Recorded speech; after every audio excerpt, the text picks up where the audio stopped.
तयार झाला आहे. त्याचा मार्ग महत्त्वाचा आहे आणि कशा पद्धतीने त्याचा पुढचा प्रवास होईल ते आपण बघणारच आहोत. परंतु त्यापूर्वी आपण हे बघणं आवश्यक आहे की त्यामुळे जी ट्रप निर्माण झालेली आहे ती जवळपास राजस्थानपर्यंत पोहोचलेली आहे. त्याचबरोबर एक चक्रकार स्थिती अरबी समुद्रात देखील तयार झाली असून ती देखील खास करून उत्तर कोकणाला प्रभावित करेल असा अंदाज आहे. महाराष्ट्राचा विचार करता नंदुरबार जिल्ह्यामध्ये अजूनही दुष्काळी परिस्थिती आहे. विदर्भ आणि कोकण पावसाळी परिस्थिती सुधारली आहे. विभागावर जर माहिती घेतली तर कोकणात आता केवळ 14% घट आहे, म्हणजे 86% पाऊस झालाय. यामध्ये आता रात्री झालेल्या पावसामुळे आणखी भर पडलेली आहे. मध्य महाराष्ट्र, पश्चिम महाराष्ट्र, उत्तर महाराष्ट्राचा एकत्रित अंदाज जर बघितला तर या ठिकाणी 37% घट आहे, म्हणजे अजून घट जास्तच आहे. मराठवाड्यामध्ये 32% घट आहे, म्हणजे अजून घट जास्त आहे. त्यानंतर विदर्भातही 27% घट आहे. मात्र एकूण जर त्याचा परिणाम बघितला तर 23%, म्हणजे जवळपास 77% पाऊस संपूर्ण महाराष्ट्रात आतापर्यंत झाला आहे. आज 5 जुलैनुसार जर आपण भारतामध्ये ऑल इंडिया वेदर बुलेटिननुसार भारतीय हवामान खात्याने दिलेले अलर्ट्स बघितले तर मध्य भारतामध्ये ऑरेंज अलर्ट आहे. त्यानंतर गुजरात, महाराष्ट्राच्या काही भागामध्ये आणि ओरिसामध्ये रेड अलर्ट देण्यात आलेला आहे. आणि याचा जे तयार झालेले डिप्रेशन आहे त्या संदर्भातील हा अलर्ट आहे. या अलर्टमध्ये गुजरात आणि महाराष्ट्राच्या भागातील अलर्ट हा 6 तारखेला देखील कायम आहे. कोकण आणि पूर्व गुजरातमधील रेड अलर्ट हा जवळपास 7 तारखेला कायम आहे. ऑरेंज अलर्ट अनेक भागात देखील कायम आहे. 8 तारखेपासून महाराष्ट्रातील पावसाचा प्रभाव कमी होईल आणि मराठवाड्यातील पावसाचाही जोर कमी होण्याची शक्यता आहे. 9 तारखेला विदर्भ, मराठवाड्यातील पाऊस उघडण्याचे संकेत असून उर्वरित महाराष्ट्रात मात्र येलो अलर्ट देण्यात आलेला आहे. कोकण वगळता महाराष्ट्रातील पावसाचा जोर हा 10 तारखेला कमी होतोय. आपण काल झालेल्या भारतातील पावसाचा अंदाज जर बघितला तर मध्य भारतावर या पावसाचा पूर्णतः प्रभाव आहे. या भागावर त्याचा खास करून प्रभाव आपल्याला बघायला मिळतो.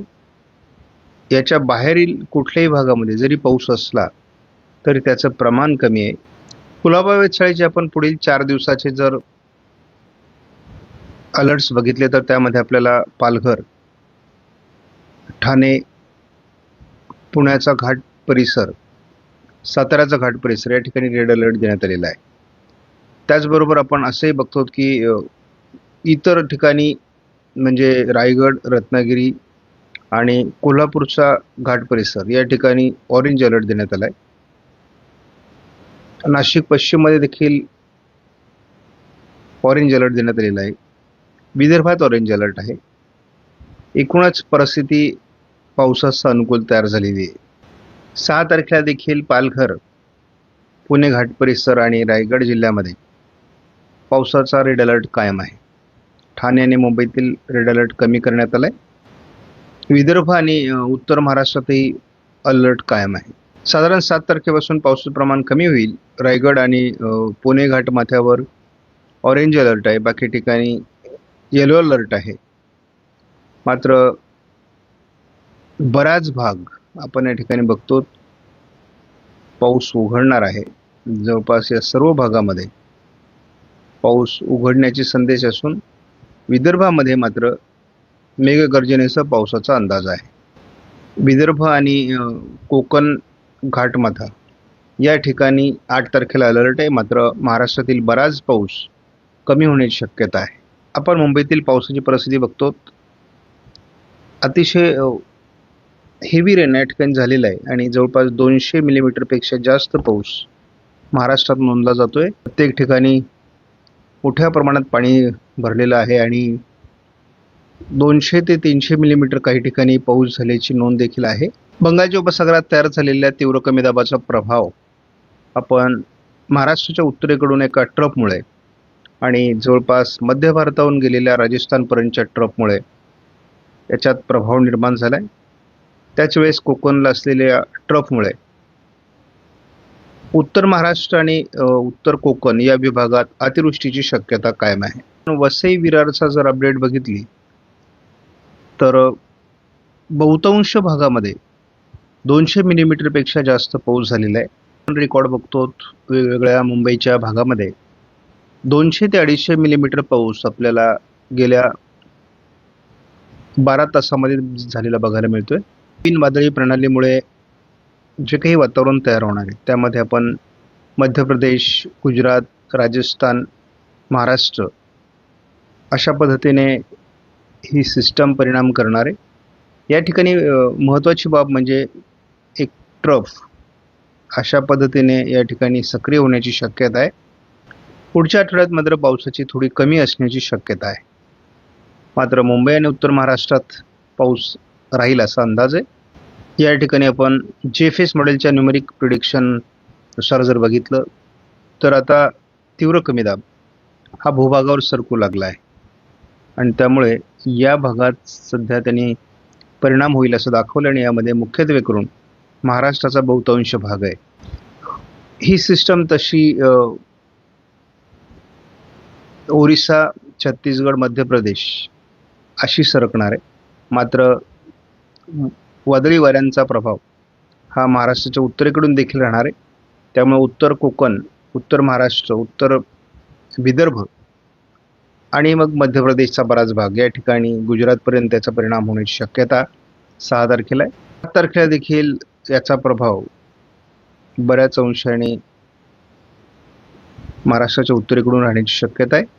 ही सिस्टम जेव्हा मध्य भारतावर पोहोचेल तेव्हा देखील या भागामध्ये मोठ्या प्रमाणात त्याचा परिणाम होण्याची शक्यता आहे. त्यामुळे उत्तर कोकण, उत्तर महाराष्ट्र या ठिकाणी 8 तारखेलाही प्रभाव राहण्याची शक्यता आहे. महाराष्ट्राच्या उत्तरेकडून आणि संपूर्ण कोकण किनारपट्टीमध्ये याचा प्रभाव 9 तारखेला असण्याची शक्यता आहे. 10 तारखेपासून मात्र JFSने याचा प्रभाव कमी होण्याचे संकेत दिले आहे. मात्र त्याच वेळेस एक नवीन वादळी प्रणाली बंगालच्या उपसागरात विकसित होण्याचे देखील संकेत आहेत. ज्या ठिकाणी आज वादळी प्रणाली विकसित झाली आहे त्याच ठिकाणी दुसरी वादळी प्रणाली देखील विकसित होईल आणि त्यामुळे पुन्हा भारतामध्ये पावसाचं प्रमाण वाढेल असे संकेत देण्यात आले आहेत 11 तारखेला. मात्र ही वादळी प्रणाली कितीही प्रभावी असली तरी हिचा प्रभाव उत्तरेकडील काही राज्यांमध्ये पडण्याची शक्यता आहे. पूर्व आणि उत्तर राज्यात हा असेल त्यामुळे याचा महाराष्ट्राला फार फायदा होईल असं नाही. विदर्भात थोडं परिणाम होऊ शकतो. या ठिकाणी आपण 13 तारखेला बघतो थोडं विदर्भात परिणाम जाणवतोय.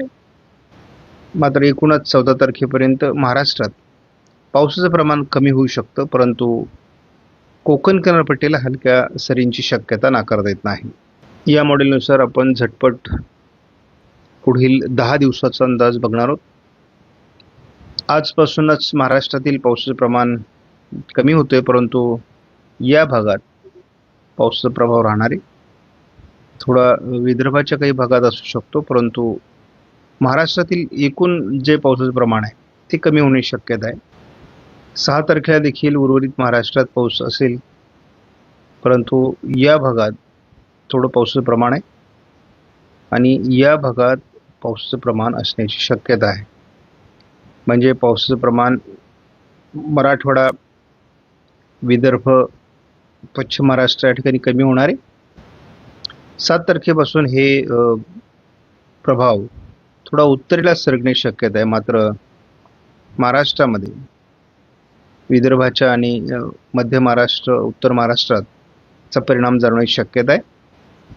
8 तारखेपासून महाराष्ट्राच्या उत्तरेकडून जे विदर्भ असेल, मराठवाडा असेल किंवा उत्तर महाराष्ट्र असेल याच्या उत्तरेकडून याचा प्रभाव राहील. कोकणातही हलका प्रभाव राहण्याची शक्यता आहे. मुख्य प्रभाव संपणार आहे. 9 तारखेपासून महाराष्ट्रातील पाऊस उघडेल. 10ला उघडीप आहे कोकणात हलक्या सरी. 12 तारखेला गोंदियात पाऊस दाखवण्यात आला आहे. 13ला गोंदियामध्ये पाऊस आहे. उर्वरित महाराष्ट्रात कडकडीत उघडीप आहे. 14 तारखेला हवामानात पुन्हा बदल होणे अपेक्षित आहे. 15ला महाराष्ट्रात सर्वत्र पुन्हा ढगाळ परिस्थिती, पावसाचं अनुकूल वातावरण, कोकण किनारपट्टीला पाऊस सुरू होईल या मॉडेलनुसार आपण वादळी ट्रॅक जर बघितला तर साधारण ओरिसा, पूर्व उत्तर छत्तीसगड आणि पुढे मध्य प्रदेशच्या उत्तरेकडील भागातून हा मध्य भारतावर सरकण्याची शक्यता आहे